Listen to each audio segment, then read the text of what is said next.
Hello, I'm going to briefly explain how rendering works in FrameMaker.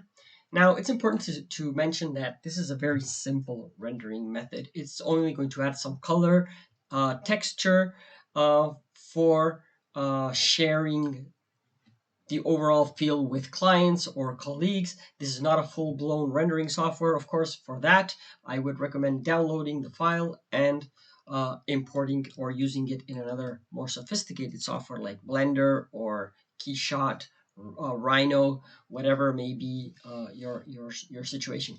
But this is really quick. I use it to do screen capture, and send it over to whoever I need to share this with.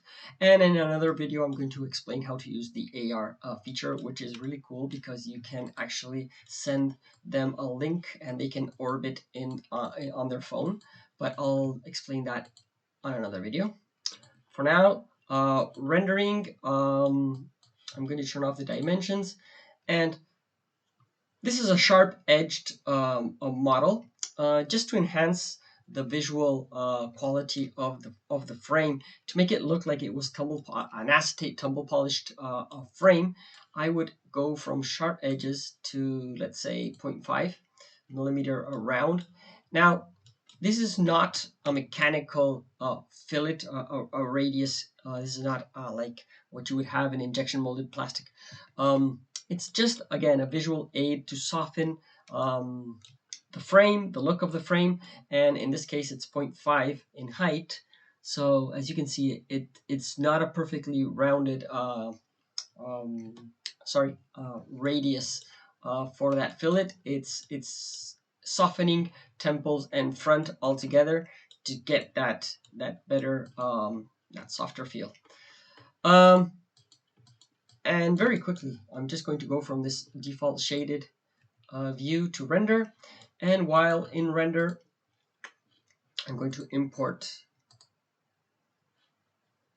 an acetate texture for the front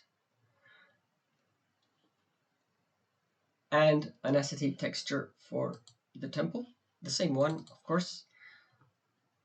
And you can also do without the textures and just go with the solid colors for temple and front. And you can alter the scale as well. I would recommend always using a 1:1 proportion for that texture so you don't get any distortion, although it's not all that important for a Havana texture like this one because the distortion will not be that noticeable, but yeah, still worth mentioning. And you can also play with the rotation of that texture. And finally, the lens, I can add that lens and change the tint like so. And that's about it for rendering.